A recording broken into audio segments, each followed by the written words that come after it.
எங்களின் உயிரோடும் உணர்வோடும் கலந்து வாழுகின்ற அன்பு உறவுகள் அனைவருக்கும் வணக்கம்.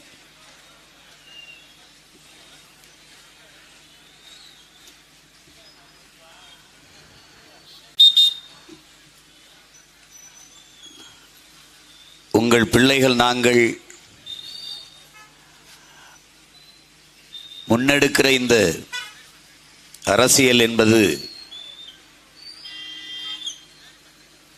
எங்களுக்கு வாக்கு செலுத்தியவர்கள், வாக்கு செலுத்தாதவர்கள், ஆதரிப்பவர்கள், ஆதரிக்காதவர்கள், ஏற்பவர்கள், எதிர்ப்பவர்கள்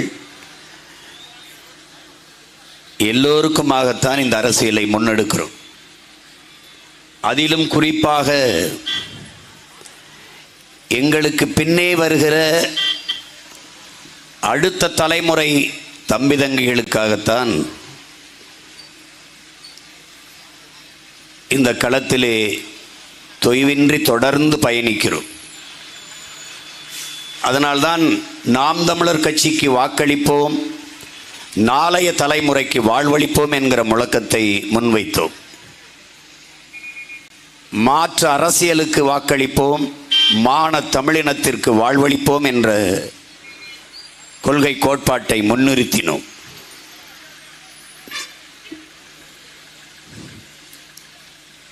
இங்கே கெடார் பகுதியில் வாழ்கிற என் மக்களுக்கு ஒன்றை சொல்லிக்கொள்ள விரும்புகிறேன். கெடார் மக்கள் என் தங்கை அபிநயாவுக்கு மைக்கு சின்னத்திலே வாக்கு செலுத்தினால் ஒருபோதும் கெடார் என்கிற உறுதியை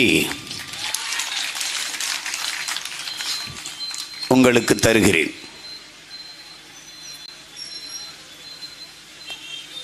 என் தங்கை திராவிட முன்னேற்றக் கழகத்தில் இருக்கிற நம்முடைய அன்பு உறவுகள்,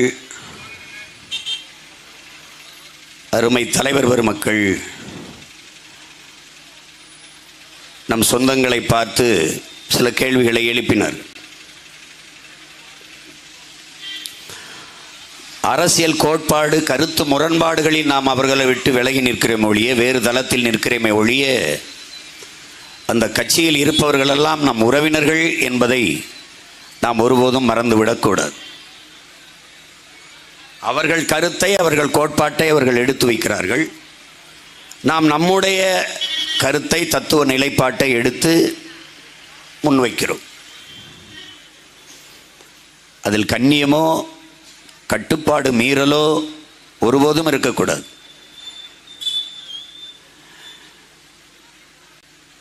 கருத்து மாறுபாடு இருக்கலாம், ஆனால் மனித வெறுப்பு ஒருபோதும் இருக்கக்கூடாது. அதுவும் தமிழ் தேசிய பிள்ளைகளிடத்திலே அறவே இருக்கக்கூடாது. அவர்கள்தான் கடமை, கண்ணியம், கட்டுப்பாடு அது எல்லாத்தையும் மீறுவதுதான் அவர்கள் கோட்பாடு என்று வாழ்ந்து கொண்டிருக்கிறார்கள். நாம் அப்படி ஒருபோதும் நடந்து கொள்ளக்கூடாது. நம் கருத்தை அழுத்தமாக, ஆணித்தரமாக, ஆவேசமாக எடுத்து வைக்க வேண்டுமே ஒழிய, கேலி செய்வது, கிண்டல் செய்வது, அவர்கள் மனம் புண்படும்படி, காயம்படும்படி நாம் ஒருபோதும் பேசக்கூடாது என்பதை என் அன்பு தம்பி தங்கைகளுக்கு ஒரு வேண்டுகோளாக, ஒரு கோரிக்கையாக முன்வைக்கிறேன். நாம் நமக்கு பின்னே வருகிற நம் தலைமுறை தமிழ் பிள்ளைகளுக்கு, தம்பி தங்கைகளுக்கு இந்த அரசியலை முன்னெடுக்கிறோம்.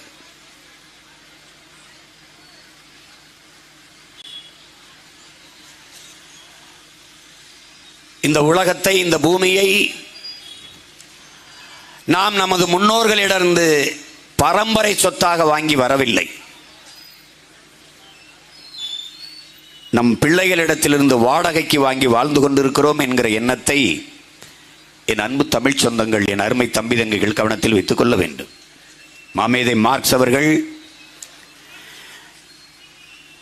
இந்த பூமி, இந்த உலகம் என்பது தனி ஒரு மனிதனுக்கோ, சமூகத்திற்கோ, ஒரு அரசுக்கோ உடைமையானது அல்ல. இது வழி வழியே வருகிற வருங்கால சந்ததியினருக்கானது. நீங்கள் இப்போது வாழ்ந்து கொண்டிருப்பதை போல இதை விட செழுமைப்படுத்தி வருங்கால தலைமுறைக்கு ஒப்படைத்து விட்டு செல்ல வேண்டும் என்கிறார். நாம் வாடகை வீட்டில் வாழ்ந்து கொண்டிருக்கிறோம் என்கிற எண்ணம் ஒவ்வொருத்தருக்கும் இருக்க வேண்டும். வாடகை வீட்டில் இருப்ப நாம் வீட்டை காலி பண்ணும்போது எவ்வளவு பத்திரமாக வீட்டு உரிமையாளரிடத்தில் ஒப்படைப்போமோ அப்படி வருங்கால தலைமுறையிடத்திலே இந்த பூமியை ஒப்படைத்து விட்டு செல்ல வேண்டும் என்கிற பொறுப்புணர்வு, கடமை உணர்வும் நம் ஒவ்வொருவருக்கும் இருக்க வேண்டும். நபிகள் நாயகம் ஸல்லல்லாஹு அலைஹி வஸல்லம் அவர்கள், நீ ஒரு வழிப்போக்கன், இந்த பூமிக்கு வந்தது நீ ஒரு வழிப்போக்கன், வந்தாய், இருந்தாய், வாழ்ந்தாய், போயிட்டே இருக்கணும். இவங்கள மாதிரி என்னது ஒன்னுதுன்னு பூமித்தாயின் தலையில குண்டை போட்டு இது ஏன் நாடு, இது ஏன் எல்லை, அதெல்லாம் கூடாது.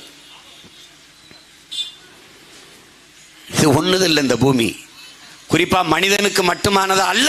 இந்த உலகம் பல கோடிக்கணக்கான உயிர்களின் உடைமை என்பதை அறிவார்ந்த தமிழ் சமூக தம்பிதங்கைகள் புரிந்து கொள்ளணும். இந்த விளக்கை சுத்தி பறக்குதே கொசு, அதுக்கும் இந்த பூமியில் உரிமை உண்டு. உன்னை கடிக்குதே மூட்டைப்பூச்சி, அதுக்கும் உரிமை உண்டு. கடும் விஷத்தை வச்சிருக்க பாம்பு, தேளு, அதுக்கும் உரிமை உண்டு.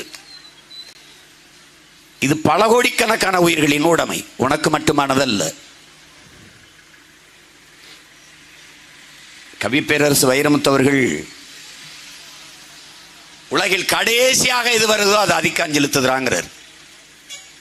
கடைசியா எது தோன்றுதோ அதான் ரொம்ப பெரிய ஆதிக்கம் செலுத்துதுங்கிறார். ரொம்ப கடைசியா வந்தது இந்த சாதி மத உணர்ச்சி, அது ஆதிக்கம் செலுத்துது. இந்த நிலத்தின் அரசியல் என்றால் அதுதான் தீர்மானிக்குது.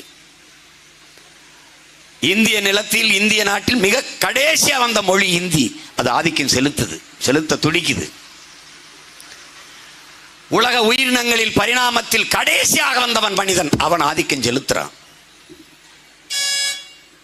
இவனாலதான் பிரச்சனை. இந்த உலகத்தில் இத்தனை கோடி உயிர்களுக்கு எந்த உயிரினத்தாலும் பூமிக்கு ஆபத்தில்லை. கடைசியாக வந்த சமூக விலங்காக இருக்கிற இந்த மனிதனால் தான் இவ்வளவு பெரிய பேராபத்து இந்த பூமிக்கு நிகழ்ந்து விட்டது. அண்ணல் காந்தியடிகள் நம் இயற்கை எண்ணெய், நம் பூமி தாய் எல்லா உயிர்களுக்குமான தேவையை தந்து விடுகிறாள், ஆனால் மனிதனின் பேராசைக்கு தர முடியாமல் தவிக்கிறாள் என்று சொல்கிறார். புத்தன் ஒரு பூவிலே தனக்கான உணவை வண்டுகள் எப்படி போய் பூவுக்கு எந்த சேதமும் இல்லாமல் தேனை உண்டு விட்டு திரும்புமோ அப்படி இந்த பூமியை, இயற்கையை நீ பயன்படுத்திக் கொள்ள வேண்டுமே ஒழிய அதை அழிச்சு நாசமாக்க கூடாது. ஏனென்றால் அது உனக்கானதல்ல, உன் சந்ததிக்கானது என்கிறார். அறிவார்ந்த தமிழ் சமூக பிள்ளைகள், என்னிலும் இளைய என் தம்பி தங்கைகள், இந்த கருத்துக்களை ஆள் மனதில் பதிய வைத்துக் கொள்ள வேண்டும். இந்த அற்ப தேர்தலை விடுங்கள். அதில் வெல்வார்கள், தோற்பார்கள். தோற்றவரெல்லாம் தோற்றவரல்ல, வென்றவரெல்லாம் வென்றவரல்ல.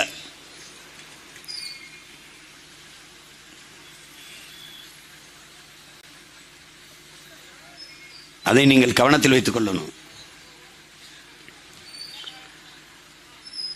நாம் பேசிக்கொண்டிருப்பது கடார் பகுதியிலே ஒரு சிறு கூட்டத்தில் ஆயிரத்திற்கும் மேற்பட்ட மக்களுக்கு முன்பிருந்து பேசிக்கொண்டிருக்கிறோம் என்பதல்ல. உலகில் 13 கோடி மக்களுக்கு முன்பிருந்து பேசிக்கொண்டிருக்கிறோம். என் முன்னே அமர்ந்திருக்கிற என் இன உறவுகள் மட்டும் எங்கள் பேச்சை கேட்கல, உலகம் முழுமைக்கும் பரவி வாழுகிற 13 கோடி மக்களும் எங்கள் பேச்சை உற்று நோக்குகிறார்கள். உலக தமிழ் சமூகத்திற்கு நாம் அரசியலை முன்னெடுக்கிறோம். மொழி சிதைந்து அழிந்து போனது. தமிழ் மீட்சியே தமிழர் எழுச்சி என்கிறார் தாத்தா தேவிநேய பாவாணர். தமிழ் மீட்சி வர வேண்டும், தமிழ் எழுச்சி வர வேண்டும் என்றால் தமிழன் ஆட்சி நிறுவ வேண்டும். அப்ப வென்றாக வேண்டும் தமிழ், ஒன்றாக வேண்டும் தமிழர் என்கிற முழக்கத்தை முன்வைக்க வேண்டியது இருக்கிறது. சாதி மதங்களால் பிளந்து பிரிந்தோம், தமிழால் இணைந்து நாம் தமிழராய் நிமிர்வோம் என்ற முழக்கத்தை முன்வைத்தோம். அந்த வழியிலே பயணித்துக் கொண்டிருக்கிறோம். நாம் நமக்கும் பின்வருகிற தலைமுறைக்கு அரசியலை கட்டி எழுப்புகிறோம். நாம் இன்றைக்கு வீதியில் நின்று கத்தி உரிமை இழந்து, உடைமைகளை இழந்து, உயிரையும் இழக்கிற அவல நிலையில் நிற்கிற நாம் இதை போலவே நம்முடைய பிள்ளைகளை, நம்முடைய தம்பி தங்கைகளை விட்டுவிட்டு செல்லக்கூடாது என்கிற பெருங்கனவில் இந்த இடத்தில் இருந்து கற்றுக்கொண்டு இருக்கிறோம். எங்கள் முன்னவர்கள் இந்த பணியை சரியாக செய்திருந்தால் நானும் என் தம்பி தங்கைகளும் இந்த இடத்திலிருந்து இந்த வேலையை செய்ய வேண்டிய அவசியம் இருந்திருக்காது. இது எங்களுடைய கனவா? இல்லை இல்லை. எங்கள் முன்னவர்கள், எங்களுக்கு முன்பு எங்கள் தாத்தா கலிய பெருமாள், எங்கள் அண்ணன் தமிழரசன் முன்வைத்த மிச்சம் வைத்து போட்ட பணியின் தொடர்ச்சி தான் நாங்கள் செய்து கொண்டிருக்கிறோம். எல்லாவற்றுக்கும் மேலாக எங்கள் உயிர் தலைவன் பிரபாகரன் அவர்களின் ஆயுதம் மிச்சம் வைத்ததை அரசியலால் வென்று முடிக்க வேண்டும் என்று இந்த களத்திலே நிற்கிறோம். நாங்கள் எந்த வழித்தடத்தில் பயணிப்பவர்கள்? நம்முடைய தாத்தா ஓமந்தூர் ராமசாமி ரெட்டியார் முதலமைச்சராக இருக்கிற போது, சென்னையிலிருந்து கோவைக்கு போகிற போது, சேலத்துக்கிட்டே வருகிற போது, தொடர் வண்டியின் நடத்துனர் அந்த டிடிஆரை கூப்பிட்டு இங்கே வாயா அப்படின்னு, இங்கே வாங்க முதலமைச்சர் தன் மகனுக்கு ஒரு முழு டிக்கெட்டு கொடுங்கள், பயணச்சீட்டு, முழு பயணச்சீட்டு கொடுங்கள் என்று கேட்கிறார். அந்த டிடிஆர் அவரை பார்க்கிறார், மேலுங்களும் கொடுங்க ஏன்னு கேட்கிறார். இவர் சென்னையிலிருந்து இந்த சேலம் வருகிற வரை என் மகனுக்கு 17 வயது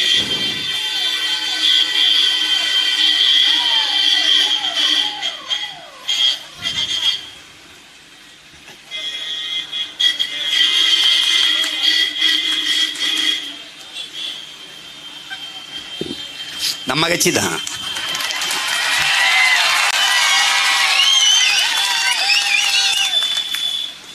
நான் ஒரு வீட்டில் குடியிருக்கேன், எங்கள் அண்ணன் ஒரு வீட்டில் குடியிருக்காரு, அவ்வளோதான். இந்த நொடியில் இருந்து என் மகனுக்கு 18 வயது பூர்த்தி ஆகிறது. 18 வயது நிரம்பினால் முழு பயணச்சீட்டு எடுக்கணும். நாங்கள் சென்னையிலிருந்து இது வர்ற வரைக்கும் அரை டிக்கெட், அரை சீட்டு தான் எடுத்துகிட்டு வந்தோம். இப்போ இங்கிருந்து கோவை போகிற வரைக்கும் முழு பயணச்சீட்டு தாங்க என்று கேட்கிறார். ஒரு நாட்டின் முதலமைச்சர், என் அன்பு தம்பி தங்கைகள், அறிவார்ந்த எனது பெற்றோர்கள் சிந்திச்சு பார்க்கணும். ரொம்ப நாள் இல்லை, தாத்தா காலத்தில் தான் தன் மகனுக்கு, அவரை யாரும் கேட்க போகிறதில்ல, முழு பயணச்சீட்டு கொடுங்க, அரை சீட்டிலே பயணித்தால் அது தவறாயிரும் என்று ஒரு நாட்டின் முதலமைச்சர் டிடிஆர் தூங்கிட்டு இருந்தவரை எழுப்பி முழு பயணச்சீட்டை வாங்கிட்டு போறார் என்றால், இன்னைக்கா இருந்தால் முதலமைச்சர் வர்றாருன்னா மொத்த ட்ரெயினில் பாதி கம்பார்ட்மெண்ட்டை அடைச்சி வச்சு எல்லா பேரும் ஏறி போயிட்டு இருப்பான் டிக்கெட் எடுக்காம. அந்த நேர்மையாளர்கள் பகுத்து வகித்து வைத்த வழித்தடத்தில் பயணிக்கிற பிள்ளைகள் தான் நாம் என்பதை அறிவார்ந்த தமிழ் சமூக தம்பி தங்கில் புரிஞ்சுக்கணும். இன்னும் ஒரு தாத்தா காமராஜர்,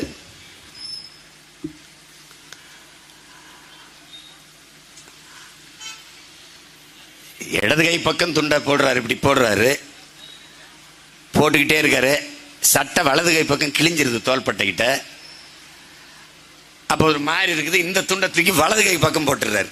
சட்டை, முதலமைச்சர் சட்டை கிழிஞ்சிருக்கு, அதை எப்படி மறைக்கிறேன்னு தெரியாமல் இந்த பக்கமே போட்டுக்கிட்டு இருந்த துண்டை தூக்கி இந்த பக்கம் போட்டுறாரு. அவரும் முதலமைச்சர் இருந்திருக்கிறார்.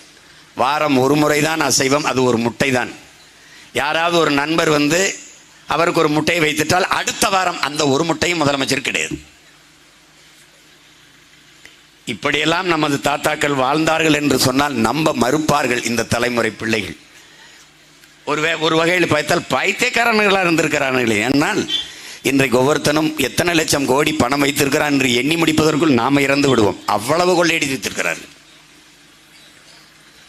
இன்னொரு தாத்தா ஜீவானந்தம், பொது உடைமை தத்துவத்தினுடைய போராளி.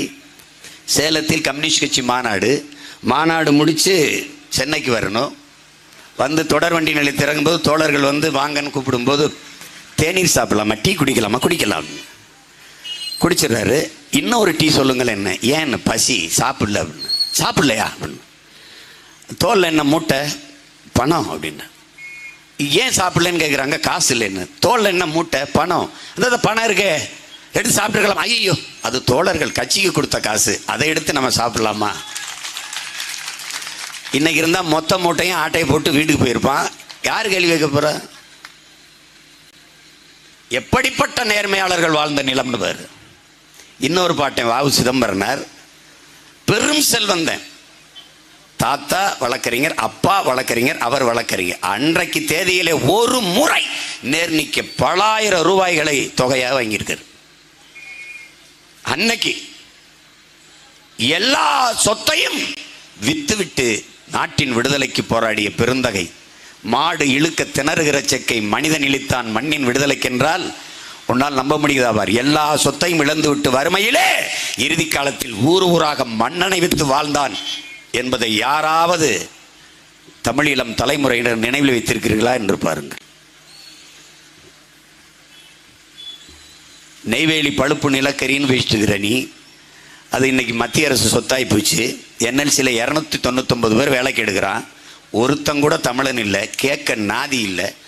இந்த நாதியற்ற பயமக்கள் இந்த கேடு கட்டவனுக்கு ஓட்டு போட்டு நிற்கதியா நிற்கிது.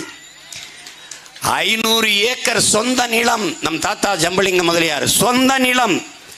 நிலத்திலே கிணறு தோண்டுகிறார். கருப்பா ஏதோ வருகிறதை எடுத்துக்கொண்டு போய் அன்றைய முதலமைச்சர் காமராஜர் இடத்துல, காமராஜ் இது ஏதோ வருது பாரு கருப்பா என்ன ஆய்வு செய்தால் அது நிலக்கரி.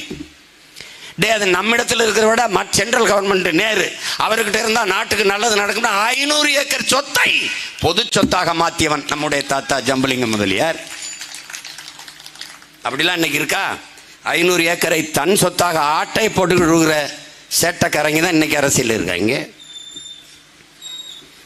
இவர்கள் வழியிலே அயோத்திதாச பண்டிதர் தாத்தா, ரெட்டமலை சீனிவாசன், இந்த முன்னவர்களின் வழியிலே நாம் வரோம். தன்னலமற்ற பொது உடைமை போராளி தாத்தா சிங்காரவேலர் வழியிலே நாம் பயணிக்கிறோம். இந்த அரசியல் கட்சி தலைமைகளை பார்த்து நம்ம வந்தோம் நினைக்கூடாது. யாரு? கருணாநிதி ஐயா, எம்ஜிஆர் ஐயா, ஜெயலலிதா அவர்களை பார்த்து நாம் அரசியலுக்கு வரல. யாரை பார்த்து வந்திருக்கேன்? நான் யாரை பார்த்து வந்திருக்கேன்? நாம் வீழ்ந்தாலும் சரி, நம் இனம் எழுந்தால் போதும். நான் செத்தாலும் சரி, என் இனம் வாழ்ந்தால் போதும். இந்த கோட்பாட்டை கொண்ட உலகத்தின் மாபெரும் புரட்சியாளன் பிரபாகரன் அவன் வகுத்து தந்த கோட்பாட்டை பார்த்து இந்த களத்திலே வந்தோம். உயிர் உன்னதமானது, நான் அறிவேன். ஆனால் அந்த உயிரினும் மேலானது என் இனத்தின் உரிமை. என் உயிரை இழக்கலாம், தனிப்பட்ட எனக்கான இழப்பு. என் உரிமையை இழப்பது என்பது தமிழ் தேசிய இனத்திற்கான இழப்பு. எனவே உயிரினும் மேலானது என் இனத்தின் உரிமை.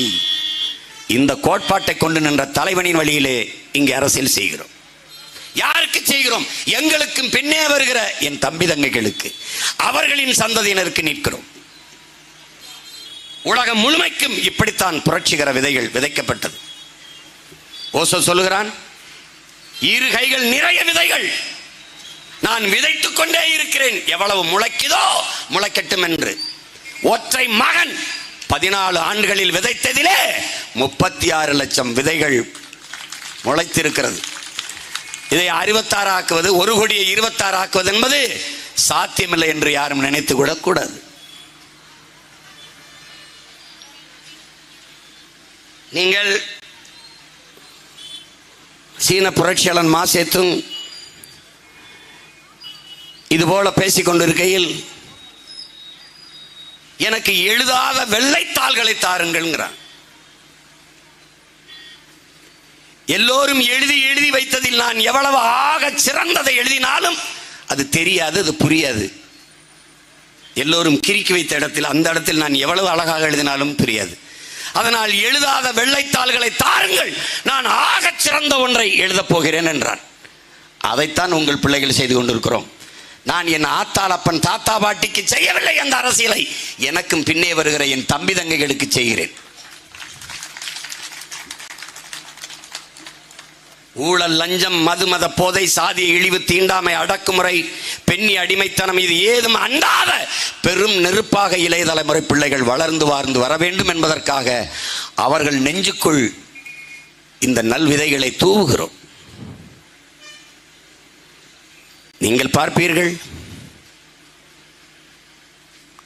நம்முடைய பெரும்பாவளன் பாட்டன் பாரதி, ஓடி விளையாடு அப்பா, ஓடி விளையாடு தாத்தா, அப்படிலாம் பாடலையே. ஓடி விளையாடு பாப்பா, நீ ஓய்ந்திருக்கலாகாது பாப்பான்னு தான் சொன்னான். கூடி விளையாடு பாப்பா, ஒரு குழந்தை வையாதே பாப்பா. குழந்தைக்கு தான், சின்ன பாப்பாவுக்கு தான் பாடுறான். அதே பாரதி, சாதிகள் இல்லையடி பாப்பா, குல தாழ்ச்சி உயர்ச்சி சொல்லல் பாவம், நீதி உயர்ந்த மதி கல்வி, அன்பு நிறைய உடையோர் மேலோர்னா. ஏன் அது அப்பாவுக்கு பாடல, அம்மாவுக்கு பாடல? அது பயனில்லை. இது பதறாகிவிட்டது. அடுத்த தலைமுறையாவது நல்ல மணிகளாக வளர்த்து வார்த்து எடுப்போம் என்கிற நோக்கத்தில் தான் நான் பலமுறை சொல்லியிருக்கிறேன். நான் பதருக்குள் நெல்மணிகளை தேட வந்தவன் அல்ல. நானே உழுது விதைத்து அறுவடை செய்து நல்ல நெல்மணிகளை பொறுக்க வந்தவன், எடுக்க வந்தவன். அதனாலதான் இவ்வளவு மெதுவாக மெதுவாக மெதுவாக ஏறி ஏறி போக காரணம். பட்டறையிலே வைத்து, கொல்லம் பட்டறையிலே வைத்து எப்படி ஈட்டியை வேலை வாளை அடித்து செதுக்குவார்களோ அப்படி என் கொள்கை பட்டறையில் வைத்து எண்ணற்ற கொள்கையாளர்களை, என் தம்பி தங்கைகளை வடித்து வார்த்து உருவாக்கி கொண்டிருக்கிறேன். அதற்கு பின்னாடி வந்த நம் தாத்தா பட்டுக்கோட்டை கல்யாண சுந்தரம், அதற்கு முன்பு நம்முடைய புரட்சி பாவலர்,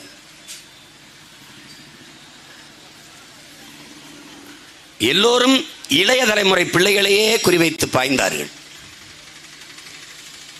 நம் தாத்தா பட்டுக்கோட்டை தூங்காதே அப்பா தூங்காதே, தூங்காதே அம்மா தூங்காதே, தூங்காதே தாத்தா தூங்காதேன்னு பாடலை தூங்காதே தம்பி தூங்காதே. இங்கே நல்ல பொழுதையெல்லாம் தூங்கி கெடுத்தவர்கள் நாட்டை கெடுத்ததுடன் தானும் கெட்டார். தம்பிக்குத்தான் பாடினர். திருடாதே பாப்பா திருடாதே, திருடாதே பாப்பா திருடாதே. குழந்தைக்கு தான் பாடுறான். வறுமை நிலைக்கு பயந்து விடாதே, ஒரு திறமை இருக்கு மறந்து விடாதே. திருடாதே பாப்பா திருடாதே.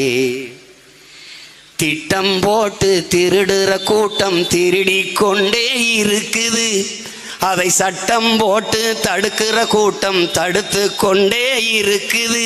திருடனாய் பார்த்து திருந்தாவிட்டால் திருட்டை ஒழிக்க முடியாது. திருடனாய் பார்த்து திருந்தாவிட்டால் இருட்டை ஒழிக்க முடியாது. திருடாதே. அவனுக்கு எவ்வளவு கனவு இருந்தா பாருங்க. உழைக்கிற நோக்கம் உறுதியாயிட்டா பதுக்குற நோக்கம் ஒதுக்குற நோக்கம் இருக்காது. இதுதான் வரி.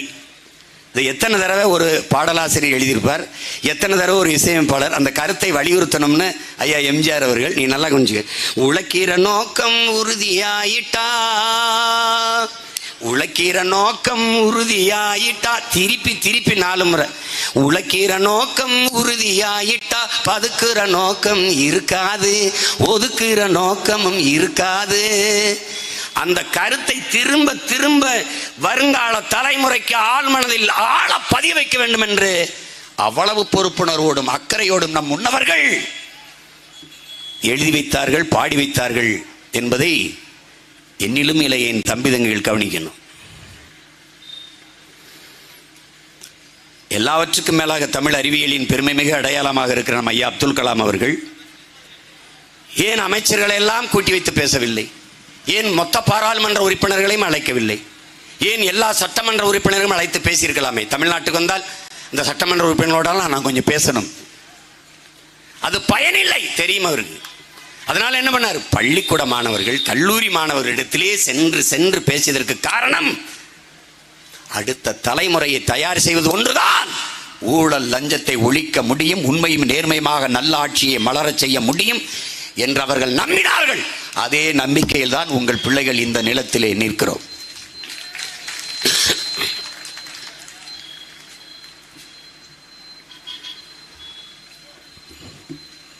ஒரு செடி உழவர்குடி மக்கள், விக்கிரவாண்டியில் அதிகமாக வேளாண்குடி மக்கள்.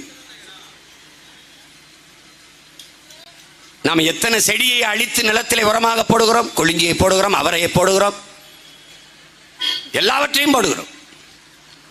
பல்வேறு தாவரங்களை சனப்பப்புள்ளை வளர்க்கிறோம், எல்லா ஆவாரங்களை வளர்க்கிறோம். வளர்த்து எல்லாத்தையும் கொண்டு போய் நிலத்தில் போட்டு தண்ணியை பாய்ச்சி அதையெல்லாம் தண்ணிக்குள்ளே வைத்து ஊற வைத்து உழுது உரமாக்குகிறோம். இத்தனை செடிகளை அழித்து உரமாக்கினோம். ஏன்? ஒரு செடி நல்லா வளர்வதற்கு. அந்த ஒரு செடி நல்லா வளர்வதற்கு உரமாக விழுந்த மற்ற செடிகளை போல வருங்கால என் தம்பிதங்குகள் வளமாக செழிப்பாக வாழ்வதற்கு உரமாக விழ வந்த பிள்ளைகள் தான் இந்த களத்தில் நிற்கிற தமிழ் தேசிய பிள்ளைகள் என்பதை நீங்கள் புரிந்து கொள்ள வேண்டும். எங்களுக்கு தன்னலம் என்று உண்டு, அது எங்கள் இனத்தின் நலன் மட்டும்தான்.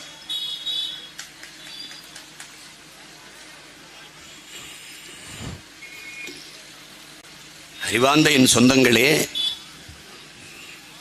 என் உயிருக்கினியே, என் உடன் பிறந்தார்களே, தம்பி தங்கைகளே, நானும்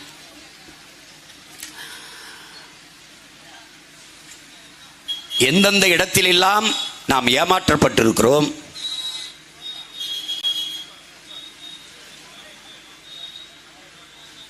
எந்தெந்த இடத்திலெல்லாம் நாம் வீழ்த்தப்பட்டிருக்கிறோம் என்பதை நாம் அறிந்து கொள்ளணும். ஆழ்ந்து கவனியுங்கள். கல்வி என்பது மானுட உரிமை, கல்வி என்பது மாநில உரிமை. இந்த மாநில பட்டியலில் மாநில உரிமையாக இருந்த கல்வியை இந்திய ஒன்றிய அரசு பொது பட்டியலுக்கு தன்னகத்தை எடுத்துக்கொண்டு போய்விட்டது. எடுத்துக்கொண்டு போன போது அதிகாரத்தில் இருந்தது திமுக. அன்றைக்கு அவசர நல எமர்ஜென்சி இந்திரா காந்தி அம்மார் அறிவித்து எதிர்த்து எவனும் கேள்வி கேட்க முடியாத நிலையை உருவாக்கி எடுத்துக்கொண்டு போய்விட்டார். கல்வி மாநில உரிமை பறி கொடுத்தது இவர்கள், பறித்து கொண்டு போனது இவர்கள் கூட்டணியில் இருக்கிற அவர்கள். நன்கு கவனிக்கணும். இது உங்கள் பிள்ளைகள் எங்களை தவிர யாரும் உங்களுக்கு பேசுவார்கள்? மறந்து விடுவது மக்களின் இயல்பு, நினைவுபடுத்திக் கொண்டே இருப்பது போராளிகளின் கடமை. அதை தான் நாங்கள் செய்து கொண்டிருக்கிறோம்.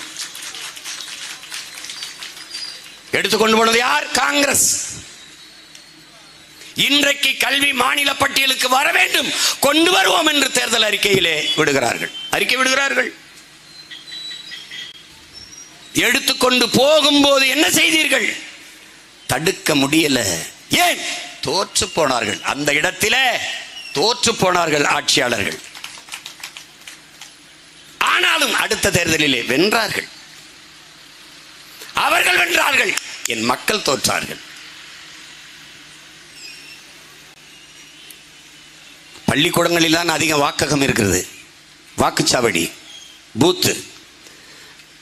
ஒருவன் எழுதுகிறான், இங்கே ஐஏஎஸ் உருவாக்க முடிஞ்சது, டாக்டர் உருவாக்க முடிஞ்சது, ஐபிஎஸ் உருவாக்க முடிஞ்சது, நீதிபதியை உருவாக்க முடிஞ்சது, வக்கீலை உருவாக்க முடிஞ்சது. ஆனால் ஒரு தலைவனை உருவாக்க முடியல. இந்த பள்ளிக்கூடத்தில் எல்லாத்தையும் உருவாக்க முடிஞ்சது, அந்த பள்ளிக்கூடத்துக்குள்ள ஒரு தலைவனை உருவாக்க முடியல. கடைசி வரைக்கும் திருடனை தான் தயாரிச்சு அனுப்பிக்கிட்டு இருக்கு அந்த பள்ளிக்கூடம். அங்கதான் ஓட்டு போடுறோம்.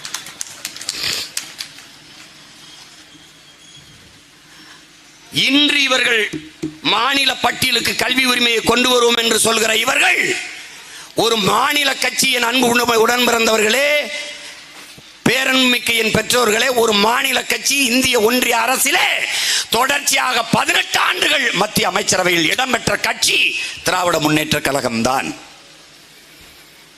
அன்றைக்கெல்லாம் கல்வியை மத்திய பட்டியலிலிருந்து மாநில பட்டியலுக்கு கொண்டு வர இவர்கள் போராடிய போராட்டம் என்ன?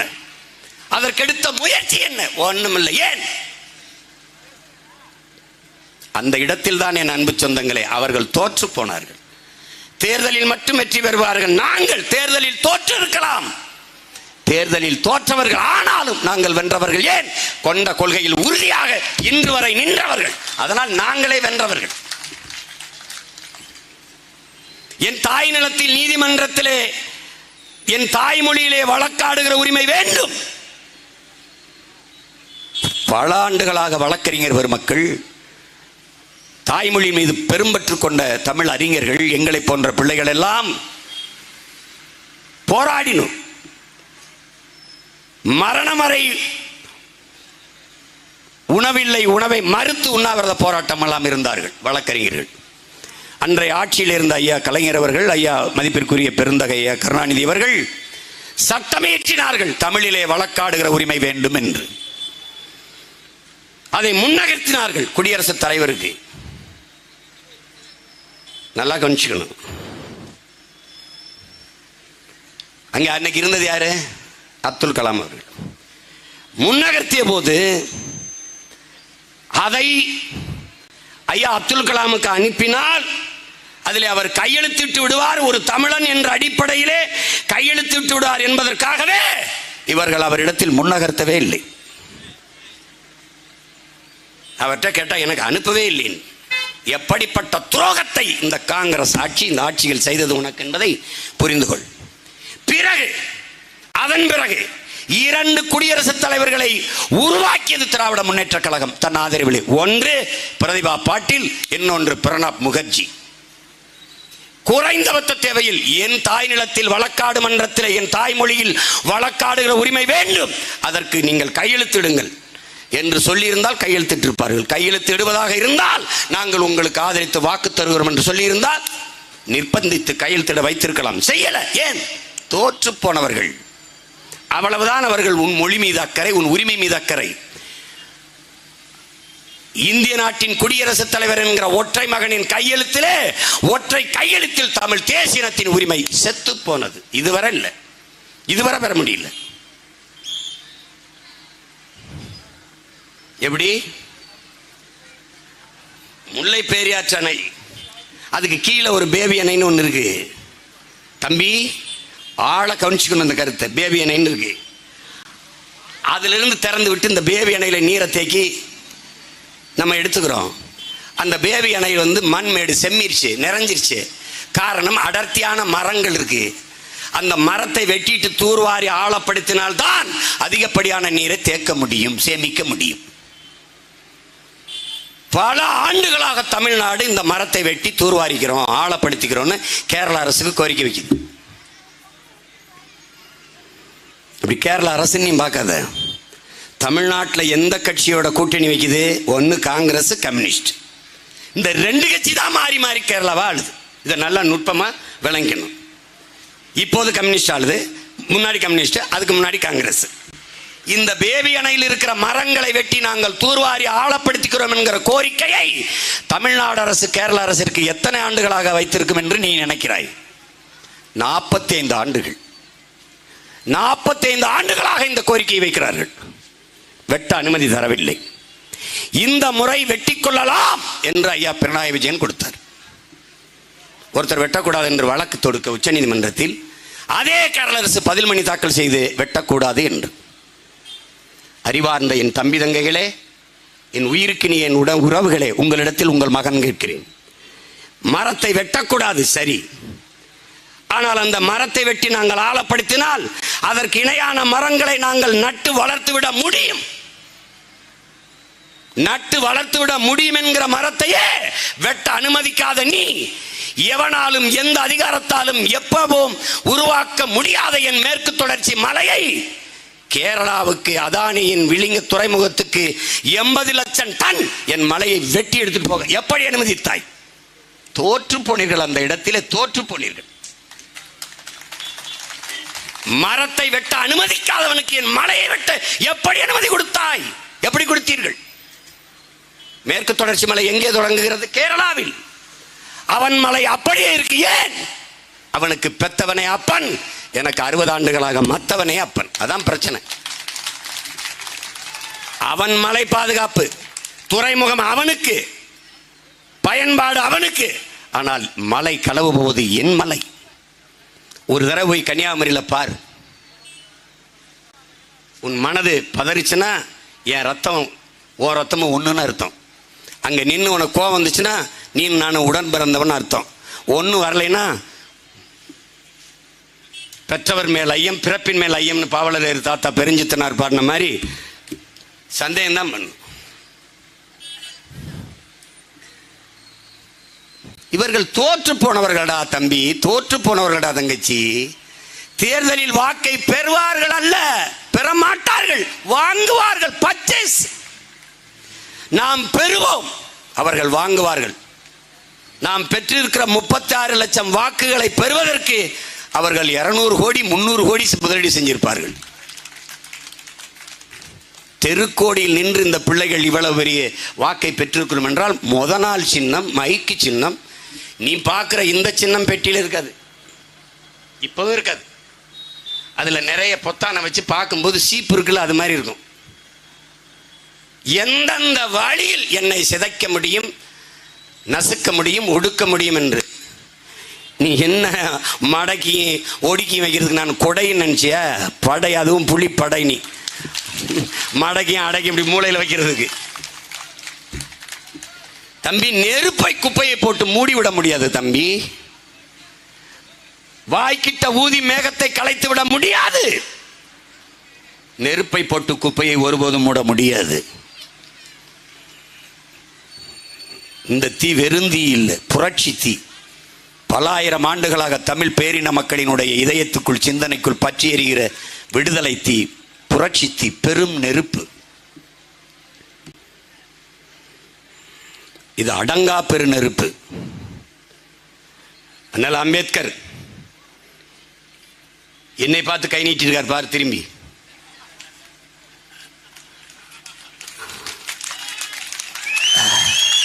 என்ன சொல்றாரு? இவன் தான்டா, இவனை பிடிச்சுக்க, இவன் தான், இவனை பிடிச்சுக்கிறார். அவன் கைகளை இருக பற்றி கொள்ளுங்கள்.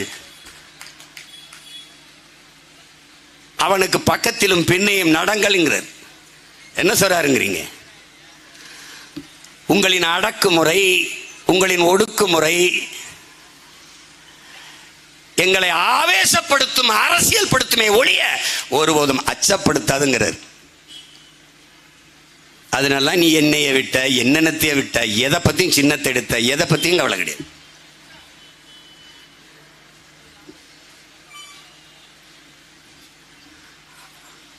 நீ ஒன்று ஒன்றா பாரு, எந்த இடத்தில் இவர்கள் சரியாக நின்றிருக்கிறார்கள் என்று பாரு.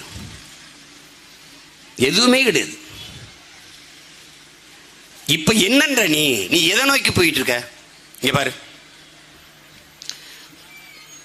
நீ வாழ முடியுமான்னு பாரு. ஒரு தடவை ஒரு மகனா இப்படி நில்ல அண்ணன்ட்ட, நான் கேட்கறதுக்கு பதில் சொல்லு. பால் விலை என்ன ஏறிடுச்சு, அரிசி விலை ஏறிடுச்சு, பருப்பு விலை ஏறிடுச்சு, உளுந்து விலை ஏறிடுச்சு, வெங்காயம் தக்காளி விலை ஏறிடுச்சு, இந்த எரிகாற்று உருளை விலை இருக்குல்ல ஏறிடுச்சு. எரிகாற்று உருளை வேலை. இவங்க திட்டம் எப்படி தெரியுமாடா தம்பி, என் தங்கச்சி, எப்படி தெரியுமாப்பா? முதல்ல நமக்கு வறுமை இருந்ததுடா. அடுப்பு வச்சுருந்தோம், கட்டையில், விறகுல, எர்ராட்டியில், பனவோல, இந்த பருத்தி மாறு, மிளகாய் மாறை வச்சு எரிச்சிக்கிட்டு இருந்தோம்டா. அதில் சோறு, அரிசி இல்லை, ரேஷனில் வாங்கி சாப்பிட்டோம். இப்போ என்ன பண்ணால் சிலிண்டர்னா வளர்ச்சி, டெவலப்பில் வருதுப்பா. சிலிண்டர் எரிகாற்று உருளை டெவலப்பில் வருது, வளர்ச்சி. எரிகாற்று உருளைக்கு போயிட்டான். இப்போ என்ன சொல்கிறான்? எரிகாற்று உருளை வச்சிருக்கிறவனுக்கு ரேஷன் இல்லைன்றான். எப்படி?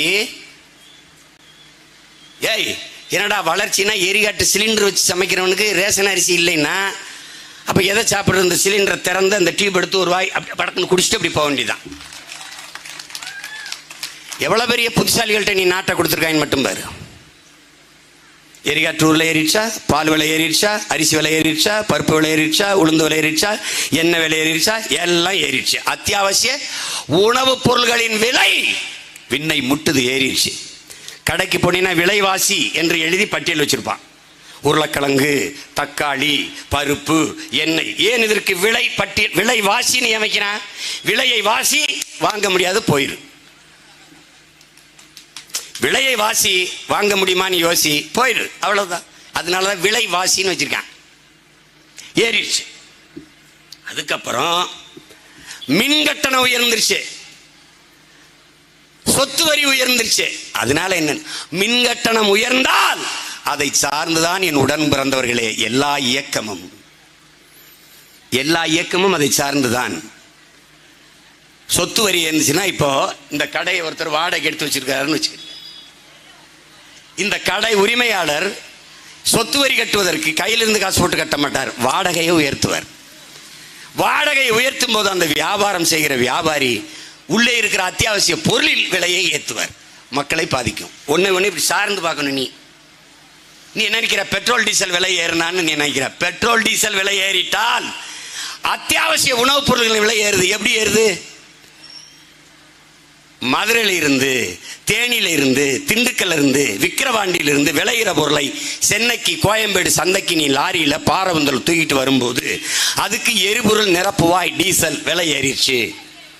அதுக்கு சுங்கச்சாவடியில ஒரு இடத்துக்கு 100 ரூபாய் கட்டுவாய்.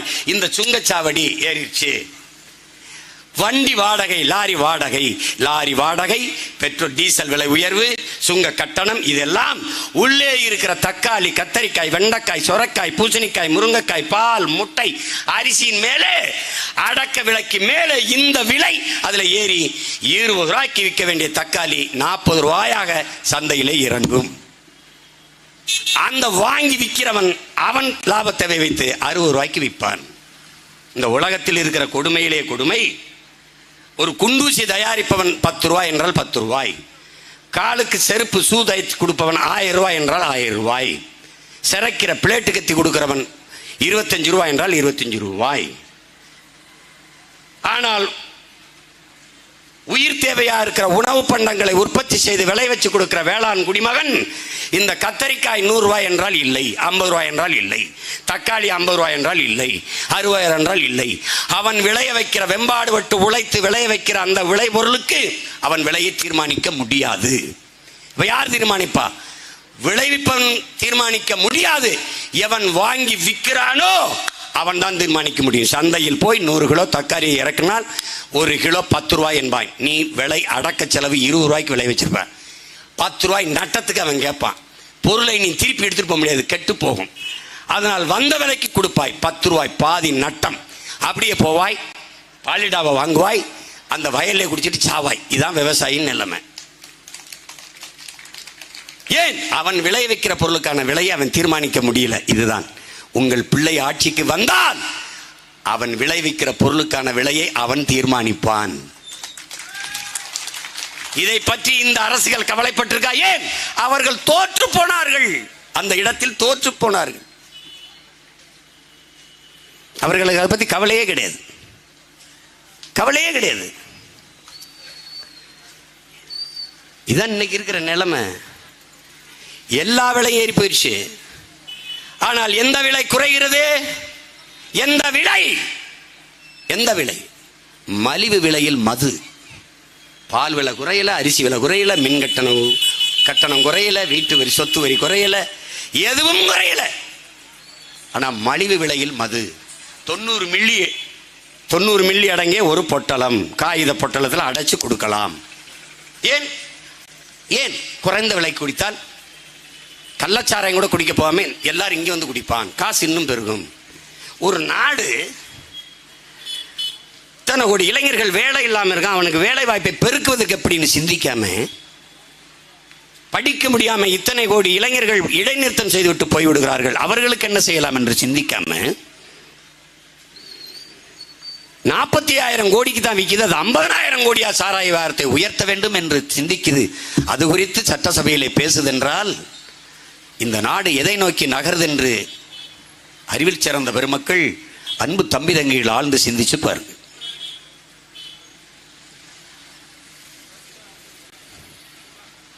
தேர்தலில் அவர்கள் வென்றார்கள் என்று வந்தால் கூடி கூடி சிரியுங்கள், கைகொட்டி சிரியுங்கள். கேவலம், கேவலம். இது ஒரு வெற்றி என்று கொண்டாடுவதற்கு இவர்களை தவிர கொஞ்சமும் கூச்சநாச்சம் இல்லாமல் வென்றுட்டார்கள். அந்த தொலைக்காட்சிகள்லாம் ஊடகங்கள்லாம் அந்த வேட்பாளர் முந்திக் கொண்டு இருக்கிறார், அதிலிருந்து நீ என்ன அறியணும்? ஓட்டுக்கு 1000 கொடுத்துருக்கான். இவர் பின்னாடி வந்தவர் கொஞ்சம் பிந்துகிறார், ஓட்டுக்கு 500 தான் கொடுத்துருக்கான். 500 கொடுத்தவன் 2வது இடத்துல இருப்பான், 1000 கொடுத்தவன் 1வது இடத்துல இருப்பான். ஆனால் ஒன்றினை கொடுக்காமல் 3வது இடத்தில் இருக்க ஒரு கட்சி இருக்குது என்றால் அது மான தமிழ் பிள்ளைகள் நடத்துகிற நாம் தமிழர் கட்சி தான்.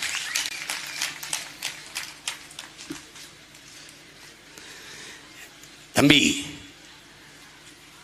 1/2 நூற்றாண்டுகளாக தமிழர் நிலத்தில் அரசியல் தம்பி. கருணாநிதி வாழ்க, கருணாநிதி ஒழிக. கருணாநிதி வாழ்க என்று சொன்ன ஒரு கூட்டம் திமுக, கருணாநிதி ஒழிக என்று சொன்ன கூட்டம் அதிமுக. இப்போ நாம் தமிழர் கட்சி வாழ்க, நாம் தமிழர் கட்சி ஒழிக. இதுதான் தம்பி அரசியலின் மையம். இதை தாண்டி எவனும் பேச முடியாது. ஒன்று நம்மளை ஆதரித்து பேசுவான், இன்னும் திட்டி பேசுவான். திட்டி பேசினாலும் வட்டியில் சோறு வைப்பா அம்மாங்க ஆத்தாங்கிற மாதிரி நம்மளை திட்டுறவனுக்கு நம்ம சோறு போட்டுக்கிட்டு இருக்கோம். திட்டி பேசி அவனுக்கு நீ நல்லா கவனிச்சுக்கணும். நம்மை சுமக்கிற உயிர் கருவறையாக இருக்கிற தாயின் கருவறை 10 மாதம் தான் நம்மளை சுமக்குது. அறிவு கருவறை பள்ளி கல்லூரிகளில் இருக்க வகுப்பறையில் தான். அந்த அறிவு கருவறையில் வச்சு 20 ஆண்டுகளுக்கு மேலாக நம்மளை சுமக்கிற பெருமக்கள் ஆசிரியர் பெருந்தகைகள் தான். நம் தாய் தந்தையர் இந்த உலகத்தை நமக்கு காட்டுவார்கள். இதுதான் உலகம், இது உன் அக்கா, இது உன் சித்தப்பன், இது உன் மாமன், இது உன் பெரியப்பன், இது ஒரு தாத்தா, உன் பாட்டி, இது உன் தம்பி. உலகத்தை காட்டுவார்கள். ஆனால் என் அன்பு தம்பி தங்கைகளே, அறிவார்ந்த பெற்றோர்களே, ஒரு குழந்தையை உலகத்துக்கு காட்டுகிற இவன் தான் ஆபிரகாம் லிங்கன், இவன் தான் அரிஸ்டாட்டில், இவன் தான் அலெக்சாண்டர் என்று உலகத்திற்கு காட்டிய பெருமக்கள் ஆசிரியர் பெருமக்கள் என்பதை அறிவார்ந்த என் இன சொந்தங்கள் புரிந்து கொள்ளணும். அந்த அறிவை வளர்க்கும் ஆசிரியர் பெருமக்கள் வீதியில் நின்று போராடிவிட்டால் அந்த சமூகம் எப்படி அறிவார்ந்த சமூகமாக மாறும் என்பதை பார். சமவேளை சம ஊதியம் கொடுங்கள் ஒரு கூட்டம், ஒப்பந்தமாக எங்களை எடுத்திருக்க ஒப்பந்த பணியாளராக எடுத்திருக்கிற எங்களை நிரந்தர ஆசிரியர் பணியை நிரந்தரமாக ஆக்குங்கள் ஒரு கூட்டம். 14,000 பேருக்கு மேலே ஆசிரியர் தேர்வு எழுதி தகுதி பெற்று காத்திருக்கிறோம், எங்களுக்கு பணி நியமனம் செய்யுங்கள் ஒரு கூட்டம். இந்த 3 போராட்டத்திலையும் தொடக்கத்திலிருந்து இன்று வரை களத்தில் நின்று போராடுகிற ஒரு மகன் உங்கள் உடன் பிறந்தவன் நானும் என் தம்பி தங்கையிலும் தான்.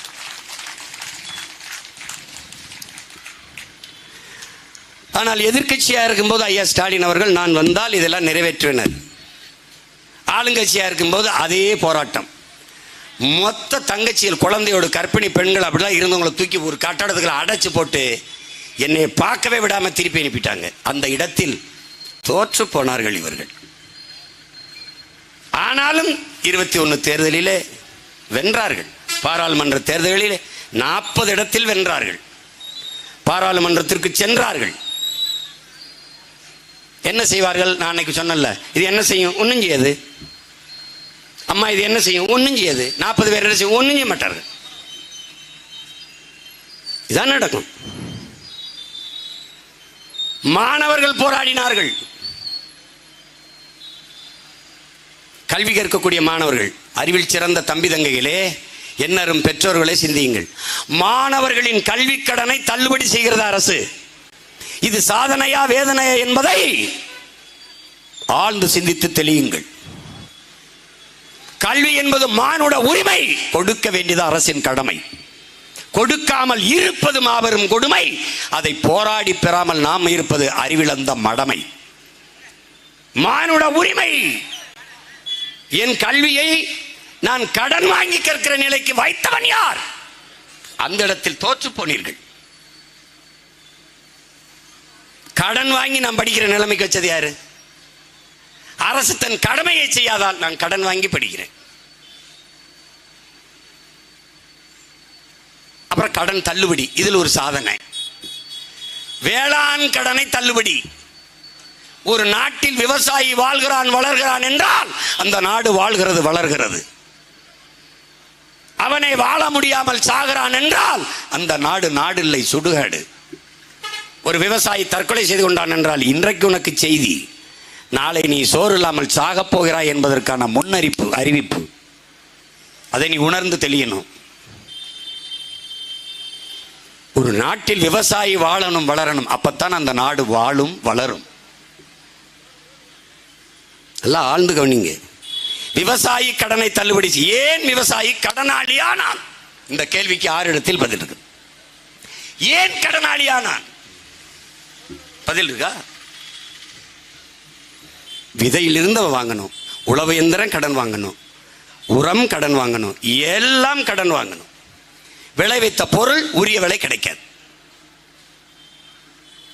இப்ப கூட அகவிலையை தாருங்கள். டெல்லியில் போராடிய வேளாண்குடி மக்கள் 2014 ஐயா மோடி அவர்கள் வரும்போது நான் வந்து உரிய விலையை ஆக விலையை நான் தீர்மானிப்பேன் என்று சொன்னதுனால நம்பி திருப்பி நீங்க கொடுத்த வாக்குறுதியை நிறைவேற்றுங்கள் என்றுதான் இப்போது டெல்லியிலே போராட்டம்.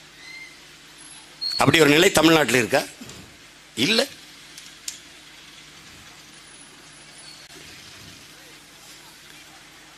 எங்கே உண்டி சேர்ப்பதெல்லாம் இதை சாதனை கருத்தில் சொல்ல. விவசாய கடனை தள்ளுபடி பண்றேன், நான் வந்து இந்த மாணவர் கல்வி கடனை தள்ளுபடி பண்றேன். இதெல்லாம் வேடிக்கை, இதெல்லாம் வந்து கொடுமை. இதெல்லாம் சரி, இந்த ஆண்டு விவசாய முதல்ல ஐயா கலைஞர் 7000 கோடி ஏதோ விவசாய கடனை தள்ளுபடி பண்ணார். அடுத்து மறுபடியும் ஆட்சிக்கு வரும்போது மறுபடியும் விவசாய கடனை தள்ளுபடி பண்றேங்கிறாங்க. ஒரு தடவை கடனாளி ஆனான்ல, அவன் ஏன் கடனாளி ஆனா? அவன் கடனாளி ஆகாம பார்த்துக்கிறதுக்கு என்ன வேலைன்னு ஏதாவது நடந்திருக்கா? இல்லை, மறுபடியும் கடனாளி ஆகிறான். அப்படின்னா இப்படி இது எந்த மாதிரி ஆட்சி முறை? இது என்ன மாதிரியான ஆட்சி முறை?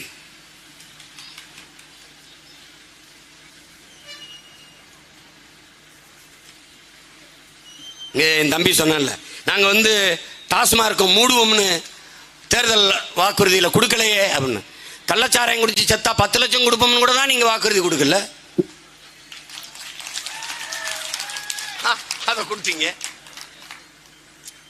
ஒரு கேள்விதானே நீ இந்த நாட்டின் குடிமகனா கேளு. கள்ளுக்கடையை திறக்கிறதுல இவங்களுக்கு இருக்க பிரச்சனை என்ன? ஒரு பிரச்சனையை சொல்ல சொல்லு, நம்ம பேசாம விட்டுறலாம். கேரளாவில் இருக்கா? இருக்கு. புதுச்சேரியில் இருக்கா? இருக்கு. ஆந்திராவில் இருக்கா? இருக்கு. கர்நாடகாவில் இருக்கு. ஏன் இருக்கு? அந்த முதலமைச்சருக்கு சாராய ஆலை இல்லை. எங்க நாட்டை ஆளுகிற 2 கட்சிக்கும் சாராய ஆலை இருக்கு.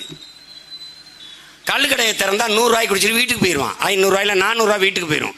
அதை எப்படி மொத்தமா பறிக்கிறது, அதை பறிச்சு பொண்டாட்டி தாலி எப்படி அறுக்கிறது, அதுல இவர்கள் கவனம். இதெல்லாம் இதுல வருது, திராவிட மாடல் சாதனையில் வருது, டிராவிடியன் ஃபார்முலால வருது, டிராவிடியன் ஃபார்முலால வருது. டேய், நீ இப்படி தாண்டா பார்க்கணும். இந்த நாட்டை எத்தனை தலைவர்கள் ஆண்டிருக்கிறார்கள், எத்தனை தலைவர்களின் வாரிசுகள் அடுத்து வாரிசுகள் இந்த நாட்டை ஆண்டிருக்கிறார்கள், அதிகாரத்தில் இருந்து ஆதிக்கத்தை செலுத்தி இருக்கிறார்கள். ஆனால் நாட்டின் பாதுகாப்பு, நம்ம பாதுகாப்பு வீரர் தம்பி சுரேஷ் பாபுலாம் வந்திருக்காங்க, இங்க இருக்காங்க நம்ம கூட. நாட்டின் பாதுகாப்புக்கென்று இத்தனை தலைவர்கள் எத்தனையோ பிள்ளைகளை பெற்றார்களே, ஒருவன் நாட்டின் பாதுகாப்புக்கு போடா என்று தன் மகனை தன் பேரனை ஒரு தலைவன் அனுப்பியதை ஒரு செய்தி சொல்லு பார்ப்போம். ஐயா கருணாநிதி வீட்டில் இத்தனை பேரங்க இருக்காங்கல்ல, எல்லாரும் மறுபடியும் முதலமைச்சர், மத்திய அமைச்சர், பாராளுமன்ற உறுப்பினர், சட்டம் இதுதான் வருவாங்களே ஒழிய நாட்டின் இராணுவத்துக்கு எவனும் போக மாட்டான். எவன் போவான்? பசியில் இருக்கிறவன், மேற்கொண்டு உயர்கல்வி படிக்க முடியாதவன், அவன் தான் இருப்பான். யாராவது இருக்கானா பேரு? போக மாட்டான். நாட்டை ஆள வருவார்கள், நாட்டை காக்க வருவார்களா? வரமாட்டார்கள். மாணவர்கள் போராடிட்டார்கள், வேளாண் குடிமக்கள் வீதியில் போராடிவிட்டார்கள், மீனவ சொந்தங்கள் வீதியில் போராடிவிட்டார்கள். இன்னைக்கு 25 பேரை கைது பண்ணியிருக்காயா இலங்கை ராணுவம். 25 மீனவர்களை. இந்திய கடல் எல்லையில் எனக்கு மீன் பிடிக்கிற உரிமை இருக்கா இல்லையா? இதை சொல்ல வேண்டிய பொறுப்பு இந்த 2 அரசுகளுக்கும் இருக்கா இல்லையா? இருக்கா இல்லையா? சொந்த நாட்டு குடிகளை கைது பண்ணி சிறைப்படுத்தும் போது வாய் திறந்து பேசாமல் ஒரு சின்ன நாடிடத்திலே கைகட்டி நிற்கிற ஒரு நாட்டை எப்படிடா ஏன் நாடுன்னு சொல்ல முடியும்? என் பெரியப்பன் சித்தப்பனை கைது பண்ணி உள்ள போடுற சிங்களனுக்கு இராணுவ பயிற்சி, பணம், போர்க்கப்பல் பரிசு கொடுக்கிற நாட்டோ எப்படி எனக்கு பற்று வரும்? எப்படி பற்று வரும்? 850 பேரை இதுவரை கொண்டிருக்கான். 850 பேரை. இப்போ அது குடிக்க வச்சு ஒரு 80-90 பேர் தான் செத்துருக்கான். 850 பேரை கொண்டிருக்கான். இவர்களுக்கு வந்த கோபம், இவர்கள் எடுத்த நடவடிக்கை. ஆனால் நீ ஆழ்ந்து கவனிக்க, என் உடன் பிறந்தவனே, ஒற்றை மகன் தமிழீழத்தில் ஆயுதத்தோட நிற்கிற போது ஒரு மீனவன் சுடப்படலை.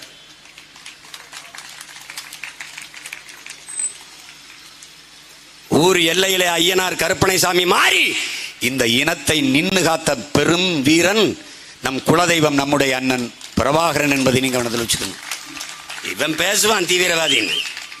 காந்திக்கு பகத்சிங், சுபாஷ் சந்திர போஸும் கூட தான் தீவிரவாதி. காந்தி பார்வையில் பகத்சிங்கும் சுபாஷ் சந்திர போஸும் பயங்கரவாதிகள் தான்.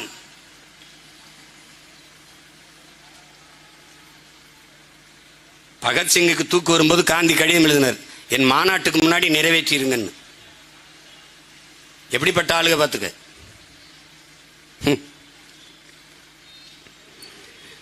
கொடுமை நிகழ்ந்துருச்சு.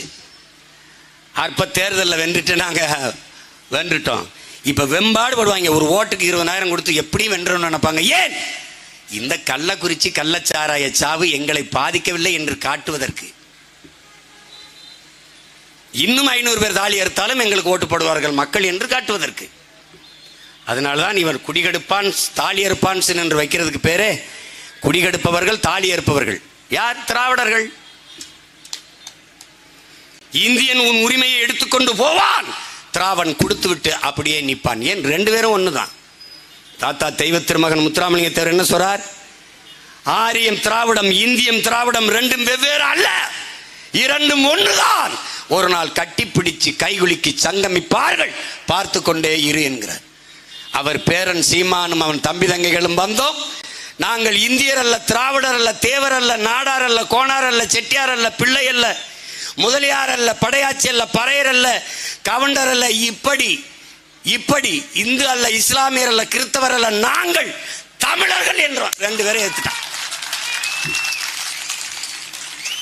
இது என் அடையாளம் அல்ல. தமிழ்நாட்டை விட்டு கேரளாவுக்கு போனால் நான் வன்னியன் என்று சொல்ல முடியாது, நான் நாடார் தேவர் கோணார் என்று சொல்ல முடியாது. அவனுக்கு தமிழ்நாட்டிலிருந்து எவன் வந்தாலும் பாண்டிதான். ஆந்திராவுக்கு போய் நான் சொல்ல முடியாது. இந்தியாவின் எந்த மாநிலத்திலையும் போய் என் சாதியை அடையாளமாக சொல்ல முடியாது. இந்தியாவை விட்டு எந்த நாட்டிற்கு சென்றாலும் என் சாதியையும் மதத்தையும் அடையாளமாக சொல்ல முடியாது. குறிப்பா America. Who are you? I am Thevar, I am Padayachi, I am Gounder, I am Nadar. மறுபடியும் கேட்பான், who are you? I am Hindu. போடா மண்டுன்னு தூக்கி பக்கத்தில் மென்டலா சுட்டு சேர்த்துட்டு. உலகத்தில் எல்லோரும் தன் தாய்மொழியில் தான் தன்னை அடையாளப்படுத்துவான். ஐ ஆம் பிரிட்டிஷ் கிடையாது, ஐ ஆம் இங்கிலீஷ் அப்படிதான் கை விடுவான். ஐ ஆம் பிரான்ஸ் கிடையாது, ஐ ஆம் பிரெஞ்சு. அப்படித்தான் நான், ஐ ஆம் தமிழன், நான் தமிழ், ஐ ஆம் தமிழ். அது என்னுடைய ஐடென்டிட்டி, அதான் என் அடையாளம். என்னுடைய சிட்டிசன்ஷிப் இந்தியா, என்னுடைய நேஷனாலிட்டி தமிழ். குழப்பிக்க கூடாது. சிட்டிசன்ஷிப் நேஷனாலிட்டியும் போட்டு குழப்பிக்காது. உன் நேஷன் இந்தியா இல்ல, உன் நேஷன் தமிழ் நேஷன். நீ இந்திய நாட்டின் குடிமகன், தட்ஸ் ஆல். ஓ பாஸ்போர்ட் எடுத்துப்பாரு, சிட்டிசன் ஆஃப் இந்தியா தான் இருக்கும்.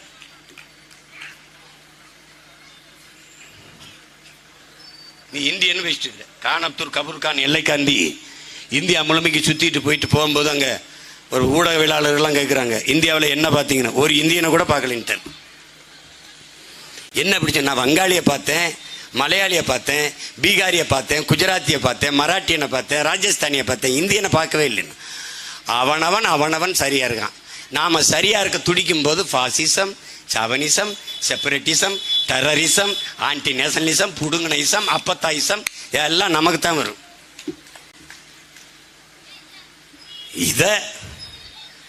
இத புரிஞ்சுக்கிட்டு மேலப்பார்.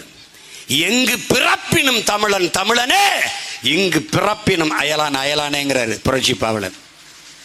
1.5 கோடி வட இந்தியா வந்துட்டான். இது காரணம் என்ன?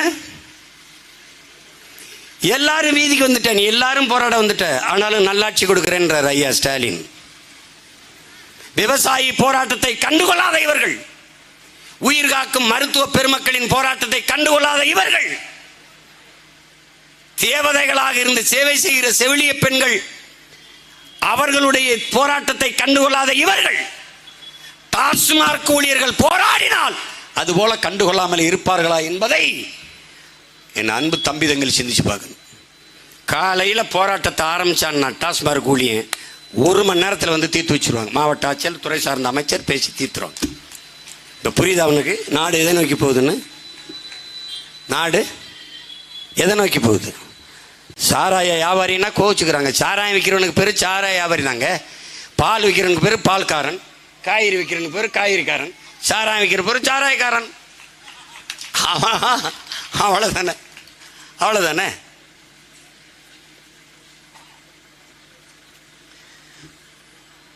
அது எதை நோக்கி நம் தேசத்தை கொண்டு போகிறார்கள் என்று நீ பார்க்கணும், ஆழ்ந்து கவனித்து முடிவெடுக்கணும். இதை என் அன்பு தம்பி தங்கைகள், அறிவார்ந்த எனது பெற்றோர்கள்,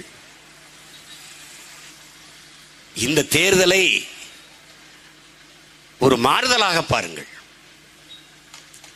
மாற்றத்திற்காக வரலாறு தந்திருக்கிற ஒரு அரிய வாய்ப்பாக பாருங்கள். வென்றுவிட்டார்கள், பலமுறை வென்றுவிட்டார்கள். என் தங்கை சொல்வதோ 150க்கும் மேற்பட்ட உறுப்பினர்கள் இருக்கிறார்கள். இதிலே அன்பு தம்பி அன்னியூர் சிவா வென்று போய் என்ன பண்ணுவார்? அந்த கூட்டத்தில் இன்னொருத்தர். ஆனால் என் தங்கை கொண்டு போனால் அவர் ஒருத்தர், அவர் ஒரு ஆள்.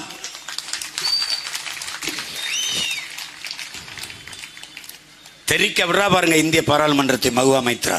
அப்படி இந்திய சட்டசபை, தமிழ்நாட்டின் சட்டசபையை தெரிக்க விடுவாள் என் தங்கை.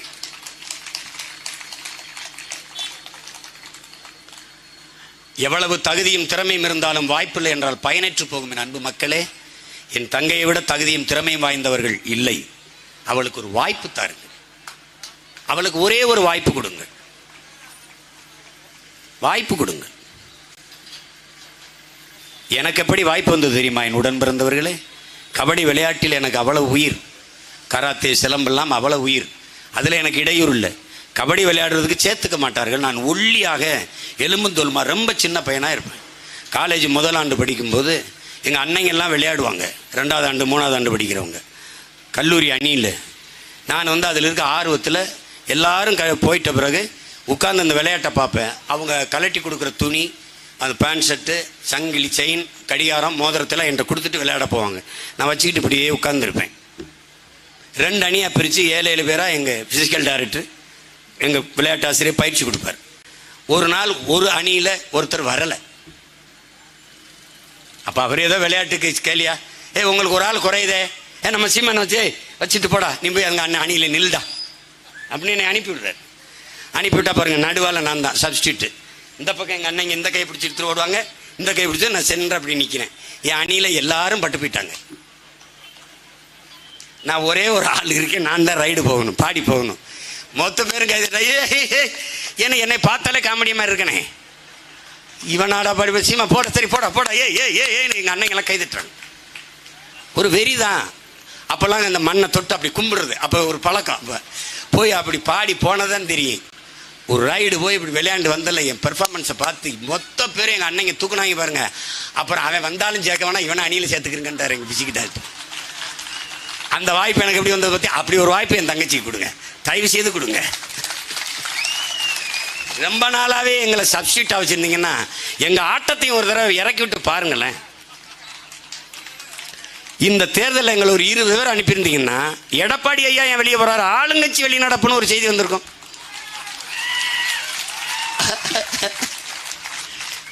அப்படி செஞ்சிருக்காங்க. ஒரு 20 பேர் அனுப்பியிருந்தீங்கன்னு வச்சுக்கோங்க, ஒரு கேள்விக்கு பதில் இருக்காது. நிறைய ஹோம்ஒர்க் செய்ய வேண்டியது வரும். அந்த அளவுக்கு யார் அங்கே ஆள் இல்லை. அவங்க ரொம்ப கேள்வி கேட்பாங்க, ஏங்க என்னங்க பண்ணலாம் அப்படின்னு. இதெல்லாம் அந்த வாய்ப்பை என்னரும் தமிழ் மக்கள், உங்கள் பிள்ளைகள் எங்களுக்கு கொடுங்கள். நீங்கள் ஏன் இது நாங்கள் ஏதோ வேற ஆளுக்கு அரசியல் செய்கிற மாதிரி உங்களுக்கு தான் செய்கிறோம்.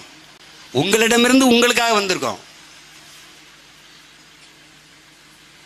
சரி, தமிழ்நாட்டில் ஒரு அரசியல் தலைவரை இவ்வளோ நேரம், இன்னும் கூட 4 மணி நேரம் நான் பேசுவேன். ஆனால் நீங்கள் இருக்கணும். இன்னும் கூட நான் பேசுவேன். அவ்வளவு கருத்து இருக்குது, அவ்வளவு கனவு இருக்குது. அதனால தான் கோடி கனவு கொண்டோம் கூடி நிறைவேற்ற ஓடி வாருங்கள் என் உறவுகளேன்னு நாங்கள் கை நீட்டி அழைக்கிறது காரணம் தான். ஒரு ஓட்டு தானே கேட்குறேன் உங்கள் மையன், ஒரே ஒரு ஓட்டு. அதான் போட்டாச்சே, உதயசூரியன் தான் போட்டாச்சு. என் பங்காளி வடிவேல் சொல்லுவார்ல, பார்த்திவேன் அந்த வெற்றி கொடி கட்டி என் தம்பி சேர எடுத்து கொடுத்துல, இதில் ஒரு கையெழுத்து, இதில் ஒரு கையெழுத்து, இதில் ஒரு கையெழுத்தா, போட்டாச்சு எத்தனை அப்படி ஒரு தடவை கேளுங்க. உதயசூரியன் போட்டாச்சு எம்பிட்டு நாளைக்கு பாப்பா.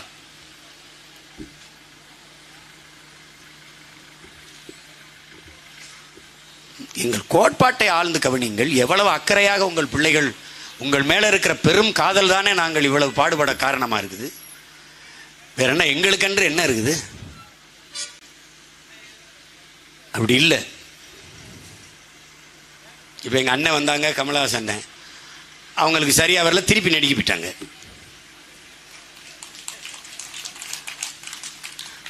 அது மாதிரி உங்கள் மகன் போனேன்னா ஒன்று என் மக்களுக்காக, அவர்கள் விடுதலுக்காக அரசியல் செய்வேன், இல்லைன்னா 100 பேருக்கு சோறு போடுற விவசாயத்தை செய்வேன். 2ல் 1 தான் செய்வேன்.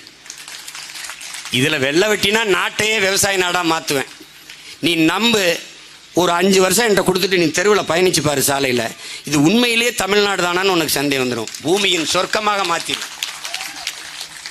ஆஸ்திரேலியா, சுவிட்சர்லாந்து இந்த நாடுகளில் நீ சாலையில் பயணிக்கும் போது இரு பக்கமும் பார்த்தீங்கன்னா அப்படி இருக்கும். அது மாதிரி என் நாட்டை நான் மாற்றுவேன். நீ கேரளாவுக்கு போய் பாரு, காலி இடங்கள்னு ஒன்றை காட்டிடு. அண்ணன் இங்கே இருக்குன்னு ஒரே ஒரு சீம கருவேலை கண்டு அல்லது மரத்தை காட்டிடு, ஒரு யூக்கலிப்டஸ் மரத்தை காட்டிடு, ஒரு பிளாஸ்டிக் போத்தலை காட்டிடு. அவர்களால் முடியுது, உன்னால் முடியலையா? சொல்லு, உன்னால் முடியலையா? உன்னை பேரன்பு கொண்டு காதலிக்கிற என்னை நீ காதலிக்கணும். நீ பான்பராக்கு போடுறவன், கஞ்சா குடிக்கிறவன், கள்ளச்சாரம் குடிக்கிறவனே காதலிச்சு தாலியை கட்டினீங்கன்னா நான் ஒன்றும் பண்ண முடியாது. நானும் உன்னை 15 வருஷமாக வெரைட்டி லவ் பண்ணுறேன். சும்மா அப்படி போய் திரும்பி ஒரு ஓரக்கண்ணாலே ஒரு சைட் அடிச்சு விட்டு போப்பா. என்னப்பா நீ ஒரு தலை காதல் ஒன் சைடு லவா எத்தனை வருஷத்துக்கு சுத்துறதுப்பா? ஒரு தடவை எங்களையும் பாருப்பா. எங்களையெல்லாம் பார்த்தா பிடிக்காதுப்பா, பார்க்க பிடிக்கிறோம். ஒரு தடவை எங்க பேச்ச கேட்டா வெறுப்பாத்தாப்ப இருக்கும், கேட்டுக்கிட்டே இருந்தா அது சங்கீதமா தேனா இனிக்கும்பா. கேளுப்பா, அதாப்பா சரியா இருக்கு. ஒரு கேளுப்பா, நாங்க பேசுறது உங்களுக்காகங்கிறத முதல்ல கேளுப்பா. கேளு. படித்த பிள்ளைகள் அவரவர்கள் வேலையை பார்க்காம நம்ம ஐயா அதை அடிக்கடி சொல்லுவேன் பிள்ளைகிட்ட, அம்பேத்தே நண்பர்கள் இருக்கிறாங்க, அம்பேத்தே எல்லாம் கல்வி அறிவை கொடுத்துட்டா சகோதரத்துவம் சமத்துவம்லாம் வந்துரும்னா, ஆனால் ஒன்றும் வந்த மாதிரி தெரியலையே அம்பேத்தே அப்படின்னு ஒன்று. தன்னலம்னு வந்துட்டா அறிவு வேலை செய்யாதுறாங்கிறாரு. அது மாதிரி இங்கே தன்னலம்னு வந்துருச்சு, அறிவு வேலை செய்யாது. எங்களுக்கு தன்னலம்ங்கிற ஒன்றே கிடையாது, இனநலம் தவிர. அதனால் ஒரு ஓட்டு போட போற ஒன்ன ஒதுங்கி நிற்காத, கண்ட சின்னங்கண்டு கலங்கி நிற்காத. உழைக்கும் மக்கள் சின்ன அது ஒளி வாங்கி சின்னாய. உழைக்கும் மக்கள் சின்ன அது ஒளி வாங்கி சின்ன. நாள்தோறும் பாடுபட்டோம் ஆனாலும் துன்பப்பட்டோம், நாள்தோறும் பாடுபட்டோம் ஆனாலும் துன்பப்பட்டோம். யாரார்க்க ஓட்ட போட்டு ஓட்டாண்டி ஆகி புட்டோம். இந்த நிலை மாற நான் வேற என்ன கூற? இந்த நிலை மாற நான் வேற என்ன கூற? ஓட்டு போட போற பொண்ண, ஓட்டு போட போற அம்மா, ஓட்டு போட போற அப்பா ஒதுங்கி நிக்காத. கண்ட சின்னங்கண்டு கலங்கி நிக்காத. ஒளி வாங்கி சின்ன உழைக்கும் மக்கள் சின்ன அது ஒளி வாங்கி சின்ன. உழைக்கும் மக்கள் சின்ன அது ஒளி வாங்கி சின்ன. விலைவாசி ஏறி போச்சு, வாழ்க்கை நிலம் மாறி போச்சு. பாடுபட்ட ஏலசனம் பரிதவிச்சு நிக்கலாச்சு. இந்த நிலை மாற நான் வேற என்ன கூற? இந்த நிலை மாற நான் வேற என்ன கூற? ஓட்டு போட போற பொண்ண ஒதுங்கி நிக்காத. கண்ட சின்னங்கண்டு கலங்கி நிக்காத. உழைக்கும் மக்கள் சின்னம் அது ஒளி வாங்கி சின்னம். உழைக்கும் மக்கள் சின்னம் அது ஒளி வாங்கி சின்னம். முயற்சி எடுக்க வேணும், முயற்சி எடுக்க வேணும், முடிவு பண்ணி பார்க்க வேணும். முயற்சி எடுக்க வேணும், முடிவு பண்ணி பார்க்க வேணும். மக்களெல்லாம் ஒன்னா சேர்ந்து ராசாக்கா மைக்கு சின்னத்தில் ஓட்டு போடணும் ஐயாக்கா. மக்களெல்லாம் ஒன்னா சேர்ந்து ராசாக்கா மைக்கு சின்னத்தில் ஓட்டு போடணும் ஐயாக்கா. மாற்றம் வரணும் பாரு, மாற்றம் வரணும் பாரு. நாட்டு மக்கள் நல்லா இருக்க நோக்கம் இருப்பதாரு. அந்த எண்ணம் கொண்ட சின்னத்தில் ராசாக்கா நாம எல்லாருமே ஓட்டு போடணும் ஐயாக்கா. அந்த எண்ணம் கொண்ட சின்னத்தில் ராசாக்கா நாம எல்லாருமே ஓட்டு போடணும் ஐயாக்கா. முயற்சி எடுக்க வேணும், முடிவு பண்ணி பார்க்க வேணும். முயற்சி எடுக்க வேணும், முடிவு பண்ணி பார்க்க வேணும். ஏன் மக்களெல்லாம் ஒன்றா சேர்ந்து ராசாக்கா மைக்கு சின்னத்தில் ஓட்டு போடணும் ஐயாக்கா, மைக்கு சின்னத்தில் ஓட்டு போடணும் ஐயாக்கா. மாற்றம் என்பது மானுட தத்துவம். மாறாது என்ற சொல்லை தவிர மற்றவை அனைத்தும் மாறிவிடும். மாறுவோம், மாற்றுவோம். புரட்சி எப்போதும் வெல்லும். உங்கள் பிள்ளைகள் எங்களின் வெற்றி அதை சொல்லும். இலக்கு ஒன்றுதான், இனத்தின் விடுதலை. இனம் ஒன்றாவோம், இலக்கை வென்றாவோம். தமிழ்தாய் வாழ்க, தலைவர் பிரபாகரன் வாழ்க. நாம் தமிழர்.